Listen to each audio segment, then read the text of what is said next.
विवाह आणि संन्यास कथा, विठ्ठलपंतांच्या जीवन प्रवास आणि त्याचा परिणाम. जय हरी विठ्ठल, जय हरी विठ्ठल. वैष्णव हो. मागील भागात आपण रुक्मिणाबाई यांच्या भक्तीची कथा ऐकली. आजच्या या भागात आपण संत ज्ञानेश्वर महाराजांच्या आयुष्यातील एक अत्यंत महत्त्वाचा आणि निर्णायक प्रसंग जाणून घेणार आहोत. त्यांच्या वडिलांचा विवाह आणि संन्यासाचा प्रवास. मित्रांनो, संत ज्ञानेश्वर महाराजांचे वडील विठ्ठलपंत हे अत्यंत विद्वान, धार्मिक, वैराग्यपूर्ण स्वभावाचे होते. त्यांचं मन लहानपणापासूनच अध्यात्माकडे झुकलेलं होतं. त्यांना संसारापेक्षा परमेश्वराची ओढ जास्त होती.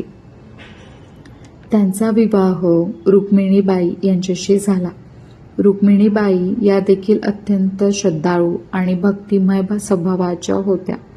दोघांचं जीवन साधं, शांत, देवभक्तीशी रमलेलं होतं.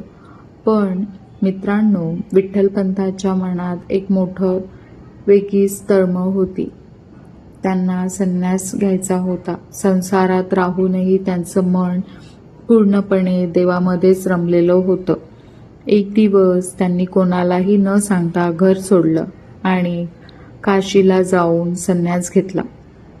काशीमध्ये त्यांनी एका गुरुकडून दीक्षा घेतली आणि संन्यासाची जीवन स्वीकारलं. पण काळानंतर त्यांच्या गुरूंना कळलं की विठ्ठलपंतांनी विवाह केला आहे. गुरूंनी त्यांना सांगितलं, तू आधीच गृहस्थ आहे, त्यामुळे तुला संन्यास घेण्याचा अधिकार नाही. तू परत जा आणि आपल्या कुटुंबासोबत राहा. मित्रांनो, गुरूची आज्ञा म्हणजे देवाची आज्ञा. विठ्ठलपंतांनी ते मान्य केलं आणि पुन्हा आपल्या घरी परतले. त्यांनी संसार स्वीकारला, पण समाजाने हा निर्णय स्वीकारला नाही. त्या काळात एकदा संन्यास घेतल्यानंतर पुन्हा संसारात येणं हे मोठं पाप मानलं जायचं. त्यामुळे समाजाने विठ्ठलपंत आणि त्यांच्या कुटुंबाला बहिष्कृत केलं. लोकांनी त्यांच्याशी संबंध तोडले, त्यांना अपमानित केलं. ही परिस्थिती खूप कठीण होती. पण या सगळ्या अडचणींमध्येही विठ्ठलपंत आणि रुक्मिणाबाई यांनी श्रद्धा सोडली नाहीत.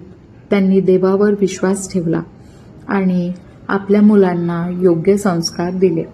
मित्रांनो, या एका निर्णयामुळे संन्यास आणि पुन्हा संसार ज्ञानेश्वर महाराजांच्या संपूर्ण आयुष्याची दिशा बदलली. त्यांनी लहानपणापासूनच समाजाचा विरोध सहन करावा लागला. पण याच संघर्षातून एक महान संत घडले. या कथेतून आपल्याला एक मोठा संदेश मिळतो. जीवनात निर्णय घेताना त्याचे परिणाम स्वीकारावे लागतात. गुरुची आज्ञा सर्वोच्च असते आणि कोणत्याही परिस्थितीत असो, श्रद्धा कधीही सोडू नये.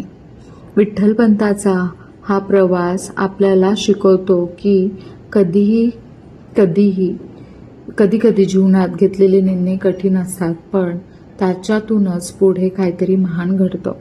पुढच्या भागात आपण पाहणार आहोत की समाजाने त्यांच्या कुटुंबावर कसा बहिष्कार टाकला आणि त्यांनी या परिस्थितीला कसं समोर केले.